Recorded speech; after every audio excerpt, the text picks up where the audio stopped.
You're the leader, so you need to be the example. Your profile needs to be so good that it can be a template for every other employee. You also have to be the leader as far as showcasing engagement. You have to be the leader, step out, be the leader, create content, have an assistant, have your copywriters, whatever, but have that content on your LinkedIn profile, which positions you even more as a leader in your industry and in your company, but it gives content for your employees to curate and share as well, which further amplifies your leadership and also by association makes them look better. I mean, you're a leader for a reason, be the example.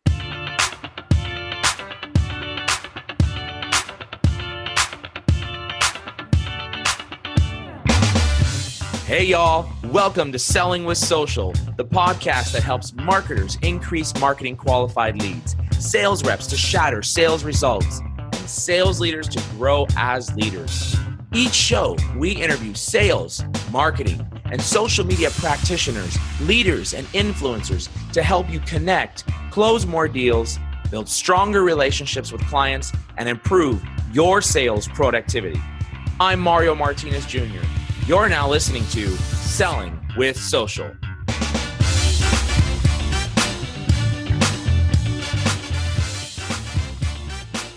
The great, the wonderful Viveka. Yay! I'm super excited, my friend, to have you here on the show, Selling with Social. Blah, I can't even get that out. Yeah. Selling with Social. There we go. Shit. Let's start that over, shall we? Yeah, exactly. Viveka, I'm happy that I have you here on the podcast with me. And I'm super excited about what we're going to be talking about today, especially when it comes to personal branding. This is definitely something that I focus very, very closely on. Yeah. As you know. And to have you on the podcast, I mean, like, I don't know. What did I do right? I must have done something right. It's just a mutual fan club going on here. Awesome. Well, Viveka, do us a favor. We've got sales, we've got marketers, we've got enablement folks, we've got entrepreneurs, solopreneurs. Tell us a little bit about yourself. Sure. So I'm a serial entrepreneur myself who's very heavily focused in the sales and marketing world. And I just kind of lucked into LinkedIn a little over 10 years ago. Yeah, I just was asked that recently, like, why LinkedIn? And it's like, well, it was the only real thing out there, unless you wanted to do MySpace. You know? And since I wasn't a musician and I remember when MySpace came out and I was like, my what? My what and why? And yeah, and also it was difficult to use. And so for me, getting introduced to LinkedIn, and it was just a natural fit to the business I had at the time. And then it was a matter of timing and luck and opportunity and connections and networking. And yeah, it bloomed into, thank goodness, a different career so I could quit my day job and do this full time. So let's vet this out. Author, speaker, you're very well known in that speaker circuit, especially on social media conferences and events and those types of things. Yeah. You're an entrepreneur. Yeah. What don't you do? Well, as we discussed earlier in a private conversation, I'm really bad at management. So I'm not a GM. I'm not a COO. I hire people to do that. You know, I love being a part of my business, but the whole management of that is not my area of expertise. So again, glad I could quit my day job and pick this up full time. So there is something that you don't do. It's just All right. Yeah. Well, I mean, to me, you're the great, you're the wonderful, you're like the Wizard of Oz. You're magic. Yeah, don't look behind the screen, okay? We won't open the curtains. Don't open the curtains. Awesome. Well, Viveka, do us a favor. Tell us one thing that nobody would know about you by looking at your social profiles. You know, I just took up hang gliding again after 25 years of not flying. So that might be, that's probably the newest adventure that hasn't made it. It's made it to Facebook, but nowhere else. And you said, to clarify, hand gliding? Hang gliding. Hang gliding. Like like the big giant kites that you're holding on to the big giant. Exactly. Holy cow. At what elevation are you dropping off of some mountain with this thing? You know, we live here in Colorado, but I haven't flown here in Colorado for at least 28 years. But for my dad's 90th birthday, we went to Lookout Mountain, Tennessee, which is where actually I learned how to fly. And I used to be an instructor back in a previous life. And so we went there to have him do his 90th birthday flight. And then I thought, well, we should all fly. So we did tandems and I got hooked again. That was 1,900 feet. So what I want to go back to though is you said your 90-year-old father got on a called a hand glider, right? Hand glider, yep. And he took his jump. He's an active pilot. Like he's never stopped flying. He learned when he was 52 how to hang glide and has not stopped since. But yeah, he actually towed up. So it was kind of bad weather. So we were towing up behind the little airplanes. Wow. Okay. Yeah, all right. Nice. He's an inspiration. Either way, 90 years old. Exactly. Like my body's hurting already, and I'm almost 40, and I have all these aches and pains. And I'm like, at 90, God, I hope I'm doing something like that. I hope I'm walking. Like, right. He kayaks. We live here in Colorado, and we've got something called the Devil's Backbone, which is it's a pretty intense hike. He hikes that with me. I mean, he's amazing. Like total inspiration. That's awesome. Well, that obviously serves as an inspiration to folks like you and I that we probably need to exercise more. I know, exactly. My double chin is going away. So let's get into the meat of this show, and hopefully our listeners are excited and getting to know you. You just launched a new book, LinkedIn, 101 Ways to Rock Your Brand. Yes. What number book is this now for you? It's number 2 paper book, number 3 book. We've got a Kindle version in between. There's a Kindle book in between there. Yeah. Okay. You almost threw me for a loop there. So yeah. It was too niche. Like no one wanted to buy and have a printed version of LinkedIn security who's watching you. So we kept a Kindle version. Okay, very good. So this is number 3 for you. This is number 3, yeah. And talk about what inspired you to write this book, 101 Ways to Rock Your Brand. A couple of things. It was good scotch and a cigar. I was at my friend, no lie. I was at my friend Dana and my friend and co-author Dana's house back in last summer or something. And we were having a nice, bottle of scotch and cigar. And we were talking about our books. And she's got a whole series, 101 Ways to Rock series. And she said, well, when was your last book? And I was like, 2011. I said, well, why don't you write another book with me? So I thought, okay. So we were pitching ideas back and forth. And for both of us, we felt like I've got that huge tome on LinkedIn marketing, 1 hour a day, and there's a lot of books on LinkedIn marketing out there. And there's a lot of books about LinkedIn profiles, but there wasn't anything that really, really focused on personal branding. And I think, as we mature as business people, entrepreneurs, salespeople, job seekers, etc., it's becoming more and more important for us to create that brand of who we are in our businesses, and LinkedIn's just a natural fit for that. And also, she did all the graphics and all the design and stuff, and she has the publishing company, so I didn't have to deal with any of that.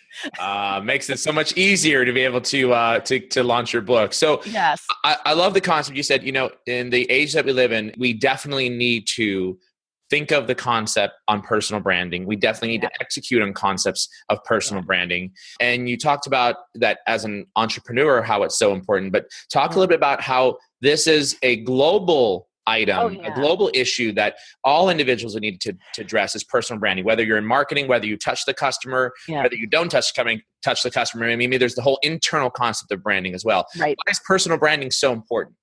Yeah, I'm so glad you brought that up. And the different countries and the global aspect too. It's kind of natural for a male sales guy in the US to go, yeah, I'm a brand. I mean, look at who our new president is, right? So the idea of personal branding, I'm just putting it out there. But he's a brand, right? Love him or hate him, he's a brand, right? I heard the throat.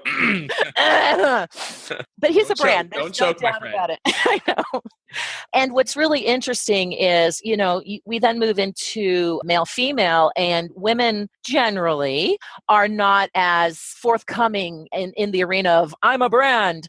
So we've got that little hurdle. And then you go to countries like New Zealand or Norway, and you talk about personal branding, and they're like, so the whole idea of really positioning yourself is an American concept. It's the American dream. It's an American concept. But the fact is, we're in a global economy. We're in a global business. And so I think everyone is just going to have to kind of bite the bullet and begin to learn about that idea of personal branding, no matter what sex you are, no matter where you live, no matter what your culture is, to the point where it's comfortable within that particular culture. But yeah, it is so important. And it's interesting, entrepreneurs, it's kind of a natural, but we're starting to talk now about intrapreneurs. So we're talking about business people, salespeople, marketing people, employees within a company that are learning to brand themselves within a company. And that just wasn't a thing 10 years ago. Yeah. But I mean, I remember following Comcast Cares. I think that was Frank Galeazon, back again 10 years ago. And it was such a thing that here was Frank creating this personal brand for himself within Comcast. Of course, when he left, there was a little bit of a dilemma. Same thing with Scott Monty with Ford. Yeah. He was so good at positioning himself and his brand. And then you go as recently as our friend Coca Sexton, who, of course, created his own brand within LinkedIn. And he was the content and marketing and branding guy there. So that when he stepped away from LinkedIn, he stepped right into his own business and then into Sandler. So, creating that personal brand, whether you're a business owner or an employee or a job seeker, is crucial as far as what are your next steps and how are you going to be recognized, and are you going to have the ability to transfer that brand you've built into new business or a new job, etc. Yeah, and if you think about it, in those that touch the customer, so let's just take the thousands of sales folks that are going to listen to this one as well. Everything you just mentioned is absolutely spot on. But now put it in the thought of you're a salesperson. Like, am I selling the brand of the company, or am I selling my own brand, me personally, or is it both? It's both. Of course, it's both, right? So, I mean, in the end, if they're ABM, if they're account-based marketing, then they're focusing on the company, right? And what can the company give to me and serve me, and how can it serve me? But you are that link. It's not like Oracle is standing there going, I am the great Oracle. It's you, the sales guy in Oracle, who's dealing with AT&T or whoever. So you have really got to position yourself within that company as an expert in your particular area. And of course, that's part of the personal branding is that thought leader expertise positioning. But you've got to position yourself as the link, as the source, as the expert. You want to be the resource. The go-to, You want to be the go-to. You want to be the coach. I mean, that's really how you're presenting yourself, not, an icky sales guy. It's really, I am the coach to help to lubricate this relationship between your company and my company, and I'm here to help you. And I have all this experience to help to nurture. And so that's really what you want to do in the sales world. Yeah. I published something on LinkedIn. I think it was either earlier this week or last week. I think it was last week. I got an a connection request. I think I tagged you on it. Yeah. And the connection request was from a salesperson, sales leader. Mm-hmm. Yeah. And he said, Mario, I've been watching you for however long it was. I don't remember what the time was. And I've been learning a ton. Yeah. And I would like to connect with you because the next step is I'd like to introduce you to our executive team. Exactly. And I didn't even know this follower existed. Exactly. Maybe there was where did he come from? Twitter? YouTube? I don't know. But the fact of the matter is he had been watching my content conversation. We now moved into the executive conversation, and it sparked that discussion. So I think from a salesperson perspective, tell me if I'm off base here, but sales or marketers, you're managing your brand externally, not just for the opportunity today, but for the opportunity tomorrow. Exactly right.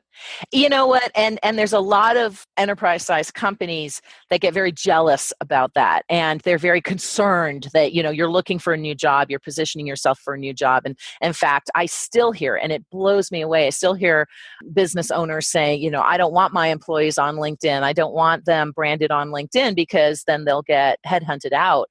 And my first thought, which I don't actually say out loud, is, wow, does your company suck that much that you're so afraid that you're going to lose that much? Yeah, exactly. Right. So, but the thing is, and what I try to get across with the executives that I work with is getting that really powerful brand across your employee base on LinkedIn is so important because it builds your company up.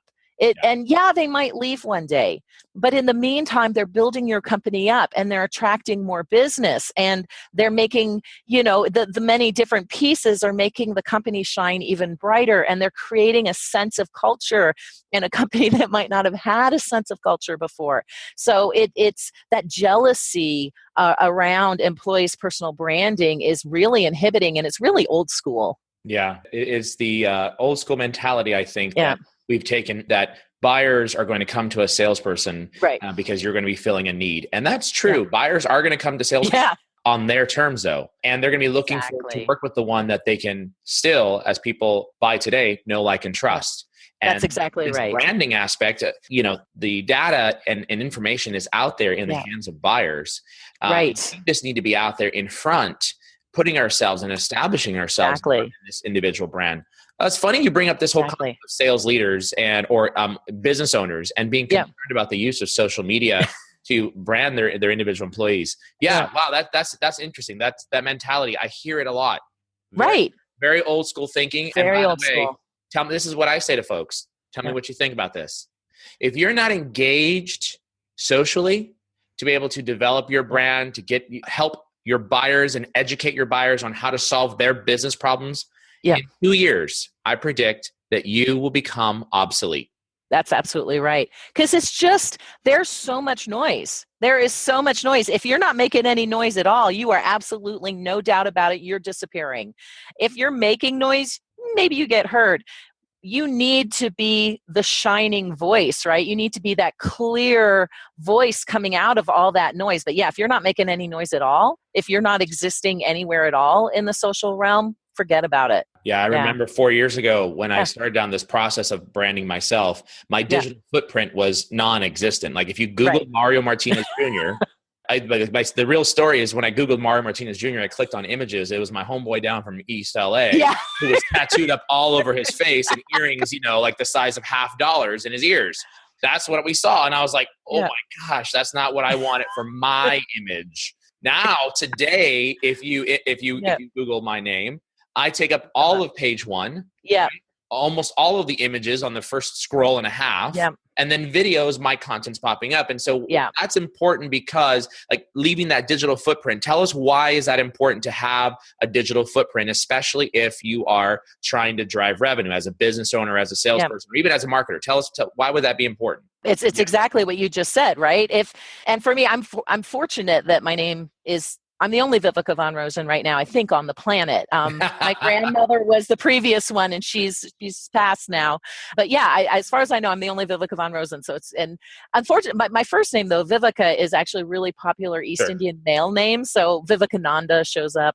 I tried to get Viveka.com back in 1992, and an Indian paper company had it. That aside, I'm also positioned as LinkedIn expert, and that's a little bit more difficult, right? But it's the same thing. If you're researching a person, if you're researching a brand, if you're researching a tagline, you want to be the one who shows up because, like it or not, we equate visibility on Google with authority. And some people game the system, some people pour money into SEO, but the least expensive, free except for time, way to really kind of dominate Google and LinkedIn and Facebook and Twitter is to have that content out there, right? To have those images, to have, you've got such superb articles and content.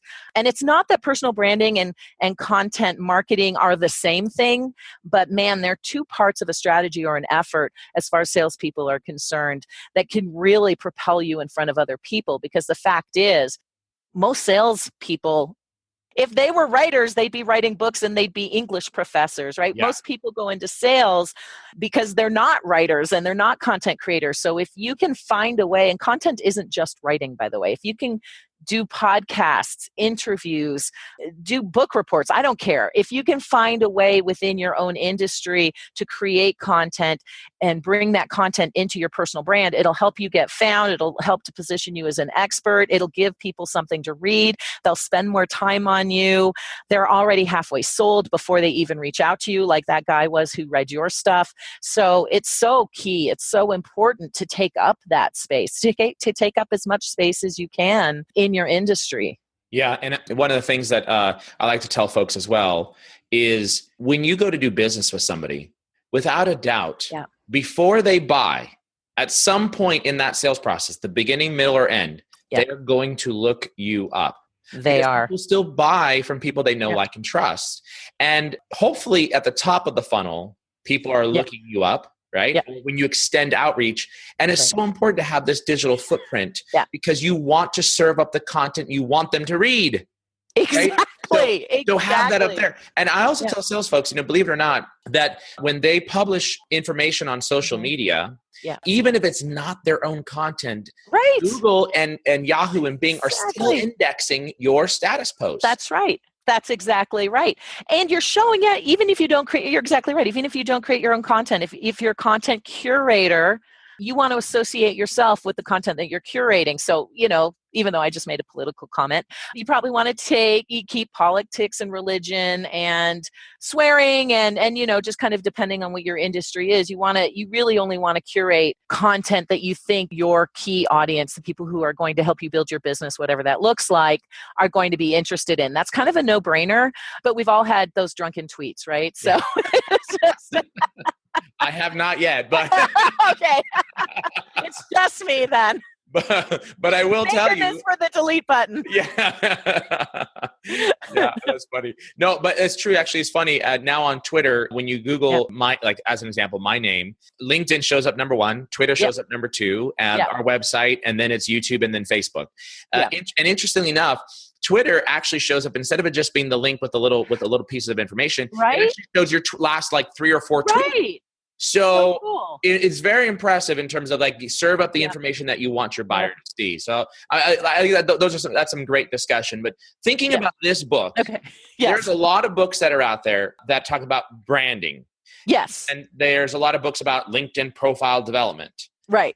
Which are important books because this is part of that steps into branding. Absolutely. Yeah. But also there's branding for a company versus personal branding. Exactly. How is this book different from other books related to personal branding in general on this topic?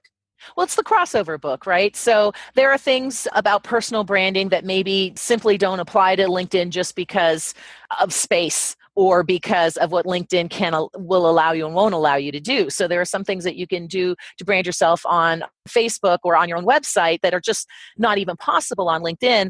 And then as far as branding on LinkedIn or profile building, it's usually just focused on the profile. And that's good. I mean, don't get me wrong. The cost of inaction, the COI of having a bad profile is going to cost you money. So it's very, very important to have a good profile. But the book goes a little deeper into, okay, now that you've got this brand, now that you've created this brand, how do you reinforce this brand by content marketing, which we've talked about with LinkedIn Publisher and curating updates, but also how do you create a brand just in the connections that you find and engage with and nurture, how are those supporting your brand and how are those supporting your business? So it's really kind of a crossover between the two different types of books. Also, it's really easy to read. I mean, it's 1 tip per page. And after writing a 2.5-pound book, no lie, that's this big and I forget taking it to speaking events, forget about it, right? It was nice to have a small, light but not lightweight book, right? A small book that people are not inhibited by, that they can go in, they can do 1 tip a day or they can read through it in a couple of hours and have a strategy in hand and take action.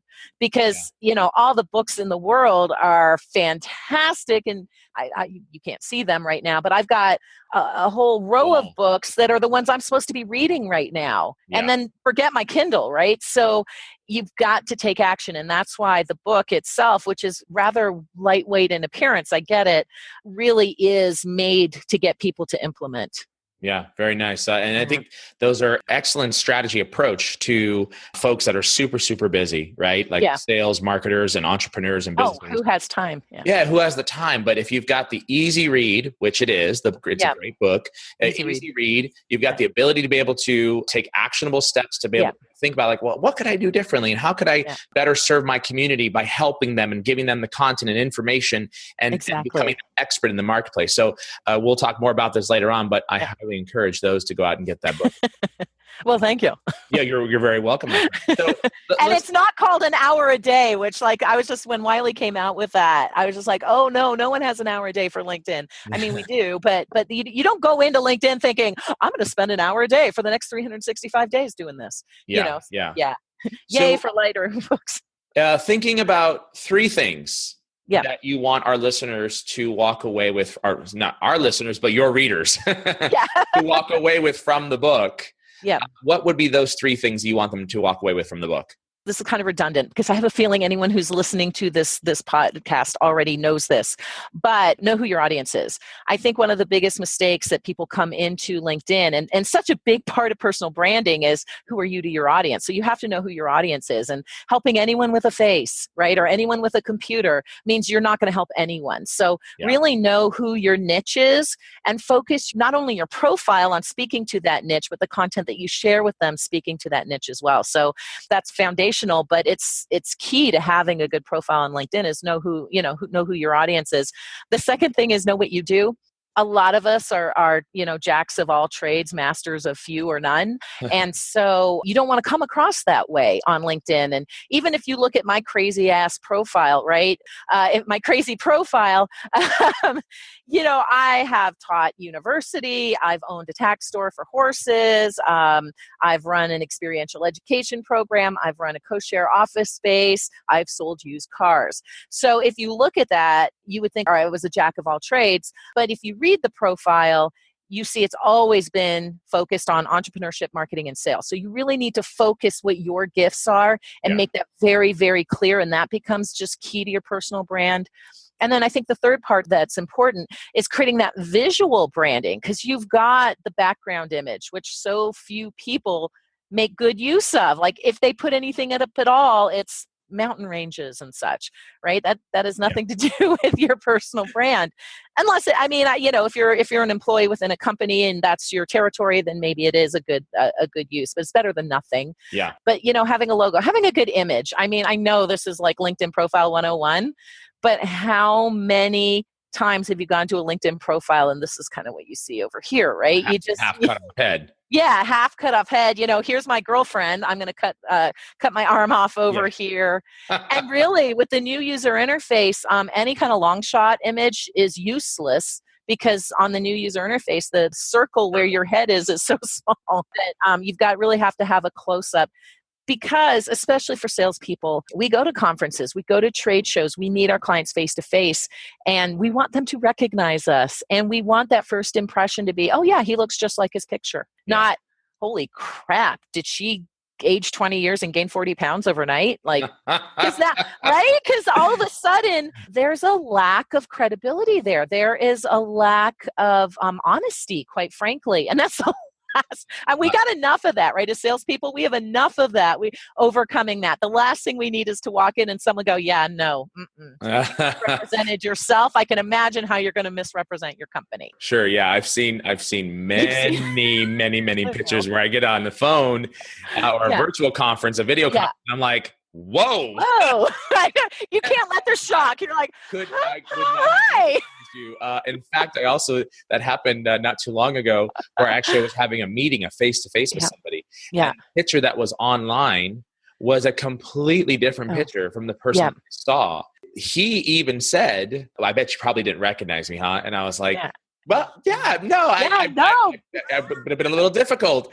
But, he had expanded in certain ways. And so I know all about that. That's why I like the headshot. You can't see what's on underneath this. You can't see below the neckline. And I don't know if you knew this about me, but I used to be 60 pounds heavier. What? Yes. Can you imagine that? 60 pounds heavier. Like I was living life. Living the La Vida Loca. But in all honesty, like that's the type of thing you don't want there to be a surprise. No. When people actually meet you and or engage with you. So those are some great tips. I want to talk about 3 things that you want our community of sales, marketers, entrepreneurs, solopreneurs, you want them to stop doing right now so that they can be better at what, and you fill in the blank. So stop doing this in order to be better at, and tell us what that might look like. Yes, stop spending 3 hours a day on Facebook or Words with Friends. If you're going to be on your computer, make it effective time. If you want to do Words with Friends, that's what the toilet is for. So I love it. Yes. just bring in the spray and clean off the iPad after. No, but seriously, yeah, sometimes we need our little mental breaks. But the thing, about Facebook and Twitter is we can go off on tangents. So if you know yourself well and you go off on tangents, then please set a timer if you've got to do that. It's non-selling on social, right? So yeah, stop spending all those gazillions of hours on Facebook, and you know you are, and you know who you are, right? Or Instagram or whatever, and take those 15 to 20 minutes a day and spend them on LinkedIn nurturing those leads. So that's number one. Stop sending cold messages and cold invitations and cold in-mails with absolutely no reference to the person, and just a hard sales pitch message, like buy them a drink first, right? So if you're going to, of course, and we're salespeople, so this is what we do. If we're going to reach out to cold suspects, then we need to warm up that relationship ahead of time. Spend a little bit of time on their profile, for heaven's sakes, reading it. Spend some time looking at their other social funnels. I like using Nimble because I'm on their LinkedIn profile, but through Nimble, I get to see what they're doing on Twitter and Facebook at the same time. Invest in Sales Navigator. Oh my God, stop using free LinkedIn, especially with the new user interface. Stop wasting 40, 50, 60 hours a month trying to game free LinkedIn when you can spend freaking $79 and have a platform in Sales Navigator that is incredibly powerful and can give you a huge edge on your competition. And then when you use Sales Navigator, please use it effectively to research and look at the updates and engage with your network. So then you reach out to them and send them that customized invitation to connect, which thank goodness you can pretty much only do through Sales Navigator. When you send them that in-mail, you're actually referencing the individual and they've got some sense of who you are. So you can go into the phone call. Don't make that first in-mail a sales pitch.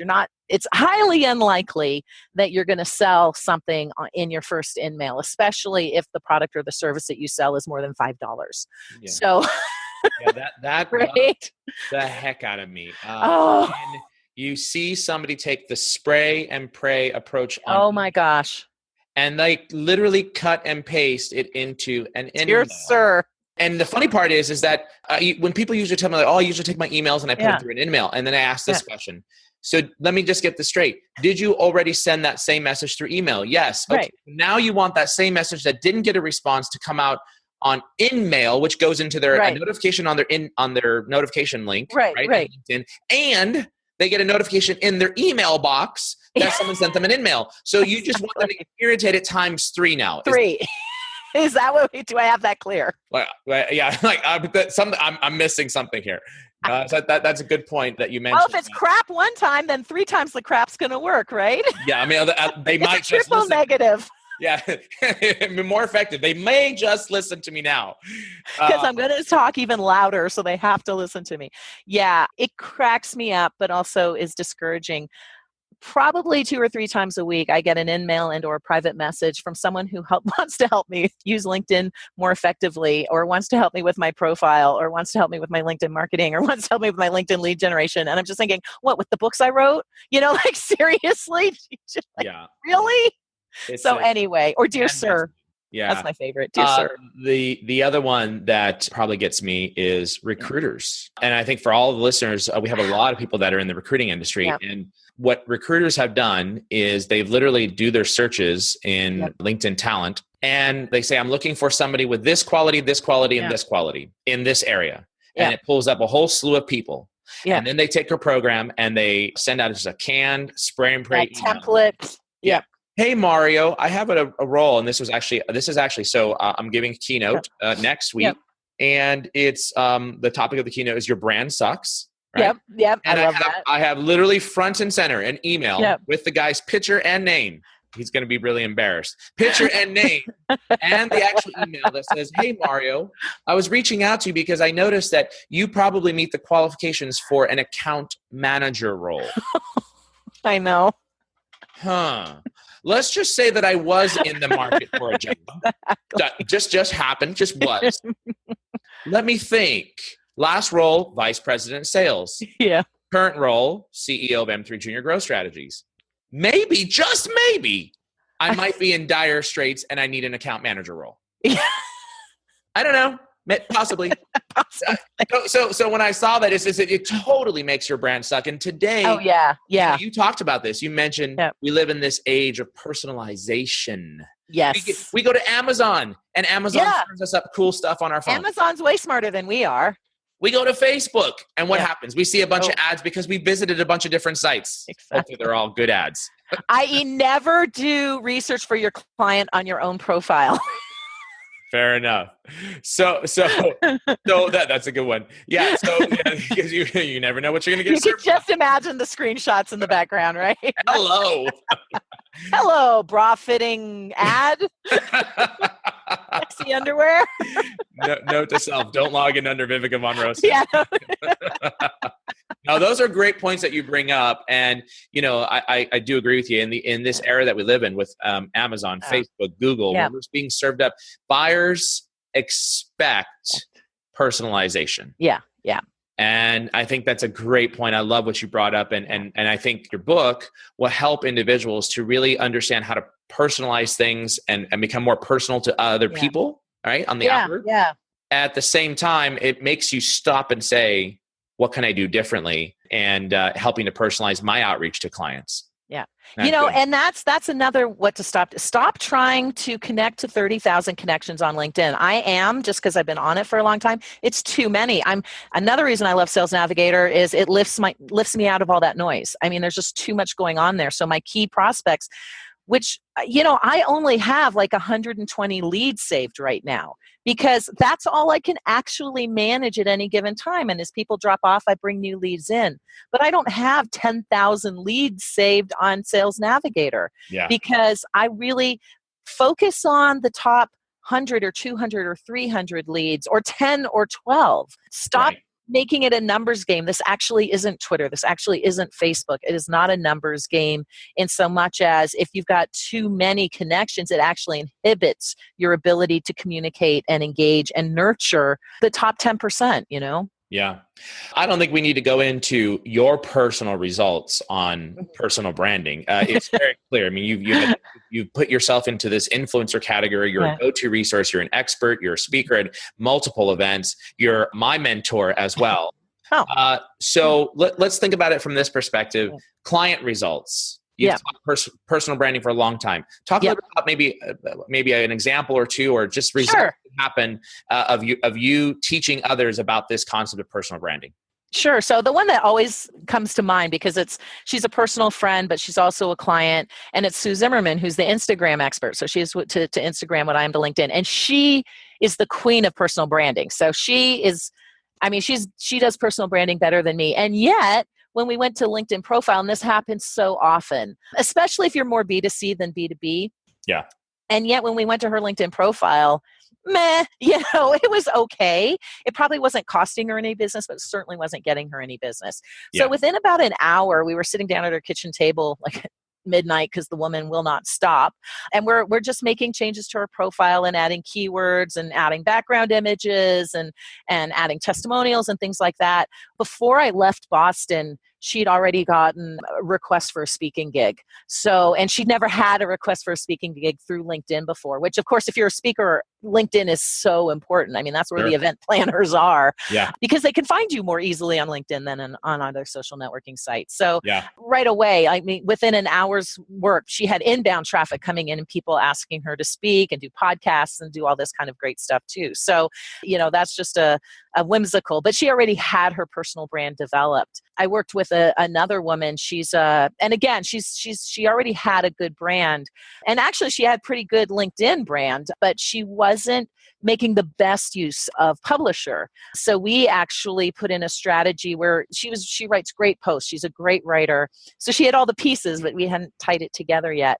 And we just started sharing her posts with her network in a very directed way. Messaging, we again, instead of trying to blast, 15,000 people, we found the 3 different categories of ideal clients for her, divvied those people out, and we're sending private messages. The visibility of her posts increased 10x. I mean, went from around 100 to 1,000, 2,000, 3,000, 4,000. And she started getting a lot of requests, not only for interviews, but for business. So that was just actively using, again, she had the pieces already, but she started actively using them. Another example is a client of mine who works for big, and this is a great example of personal branding within a big company, which I don't know if I'm allowed to mention who they are, but they're a big company that you see everywhere. They sponsor a lot of soccer matches. And he was in Australia, and we because he was interested, I did a company training, but then he reached out to me personally, so I worked with him a little bit more one-on-one. We really positioned him as an expert on that particular software within his company and within his location, just using free LinkedIn first, and then we upgraded him to Business Plus, and now we've got him on Sales Navigator. He exceeds his quota. He goes from not quite getting his quota to exceeding, like sometimes doubling his quota, entirely through LinkedIn. So it takes a little bit of work, but I loved your question, Mario, because you've got the time. You're just wasting it somewhere else. Be more efficient with it. And for the mid-market type of salesperson, we actually, about the same time last year, 2016, we did some coaching sessions with a specific individual. Yep. And we revamped the profile along with taught him how to be able to extend outreach to new prospects. Yep. In March of last year, about 45 days after our last coaching session, he sent me a note saying, "Hey, Mario, FYI, it works." And I'm like, what works? And he says, "I just landed a multi-million-dollar deal 3 months into the year, which actually put me 3 months into the year at 130% of quota." 130%. Awesome. Golden. Exactly. Right? Techniques work. I mean, I think this branding step, if you were to define like the what I call the 5 steps of social engagement and social prospecting. Step number 1 is branding. And what a lot of reps and business owners try to do is they skip the branding piece and try to do engage, right? Exactly. And here's the reality. What happens is you begin to engage with somebody online or through email. Yeah. If there's any level of remote interest whatsoever of what you're saying, they click on your profile and you're going to lose them on the first click. So I love the concept. And by the way, your book is not talking about focused on how to do your profile. It's how to brand yourself altogether, holistically. Exactly. Yeah. And I hope anyone who does LinkedIn training or social sales training starts with the profile, because you're absolutely right. You can be the best sales guy in the world, and once you get on the phone, but oh my gosh, the opportunities that you miss out on because of that cost of inaction. You skipped over such a foundational piece, and you are losing business. Yeah, good. I want to ask you, Viveka, for leaders, sales leaders, marketing leaders, business owners, what's one piece of advice you'd give to the leadership team listening to this podcast? You're the leader, so you need to be the example. Your profile needs to be so good that it can be a template for every other employee. And with LinkedIn, we can't say, well, John is customer facing and Lewis isn't, so we're only going to work on John's profile, because chances are Lewis's profile is going to show up too. So you need to be the leadership, and you need to create that template that your entire company adopts. Number 1, you also have to be the leader as far as showcasing engagement. You have to be the leader, step out, be the leader, create content, have an assistant, have your copywriters, whatever, but have that content on your LinkedIn profile, which positions you even more as a leader in your industry and in your company, but it gives content for your employees to curate and share as well, which further amplifies your leadership and also by association makes them look better. I mean, you're a leader for a reason. Be the example. And here's what I would say. It's not going to hurt you. Yeah, no.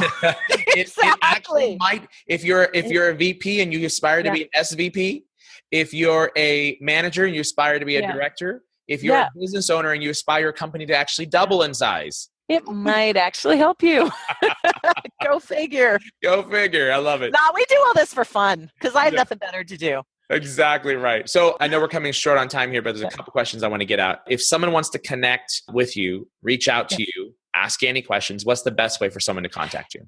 Honestly, very old school, my email address, and I actually respond to my email. It might take me 24 to 48 hours. I'm at my limit on LinkedIn. So if you want to invite me to connect, we'll get rid of someone so I can bring you in, but just customize the invitation and let me know that you listen to this podcast, and I'll kick someone out so that you can come in. But yeah, if you send me an email, I'll actually see it. And I'm pretty responsive on Twitter too. So I'm at LinkedIn Expert on Twitter, and any of those methods will work. If it's really important, my phone number's on my website. My assistant will probably pick up, but I will get to you eventually. And they could also follow you on LinkedIn. Oh yeah, they can follow me on LinkedIn. Twitter yes. as well, right? Exactly. What's your Twitter handle? Twitter handle's at LinkedIn Expert. Okay. YouTube, it's YouTube, LinkedIn, youtube.com/LinkedIn Expert. It's linkedin.com/in/LinkedIn Expert. Instagram's at LinkedIn Expert. I'm not there very often. So pretty much LinkedIn Expert. Google LinkedIn Expert. My profile should show up first. And we'll also put all of these things into the show notes as well. So if you missed it in the audio, don't worry. Just get it from the show notes. Viveka, where can our listeners go to get a copy of LinkedIn 101 Ways to Rock Your Brand? So the first place, of course, is just go to Amazon. That's going to be the easiest place to find it. And if you want to purchase my book, you can go to bit.ly/buy 101 LI book, all lowercase, buy 101 LI book, or just go to Amazon and type in LinkedIn :101 Ways to Rock, and you will find it. Very good. And we'll put the link to both Amazon as well as the Bitly link into the show notes as well. Excellent. Awesome. So people have that. And it's on my website too. And what's your website, dear? The website's linkedintobusiness.com. linkedintobusiness.com. And the book is obviously there. So many ways to get your hands on the book. I highly encourage you to do it. I endorse the book. I also endorse Viveka von Rosen as well. She's a good friend and a mentor of mine. 2 last questions. Yes. Before we part here. All-time favorite movie? Well, and I'm biased because she's actually a member of my family, but I'm a fan of Out of Africa, and I'm a fan of Meryl Streep, and I'm obviously a fan of my great aunt, Karen Blixen. So I'll have to say Out of Africa. Plus, the whole idea of Africa is awesome. Wait. And you said who's a member of your family? Karen Blixen, the woman who, Oh, I'd have never thought. I've got all these famous writers, and she's probably the most famous, at least modern day writer. But I've got all that. So I had to be an author. Very cool. Yeah. All right. Yeah, we'll have to do a podcast with one of them one day. Yeah, well, they're all dead, but it's all good.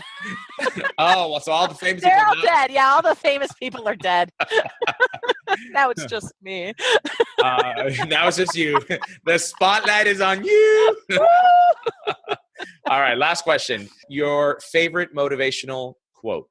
Always say this, but it's so key, and it's our friend Bob Burg, and you've already said it once. People do business with people and refer people they know, like, and trust. And, that is what my entire life in this particular industry has been about, is how to create that presence that people actually feel like they know and like you, and that you garner that trust so that it's an easy conversation to go into the sale.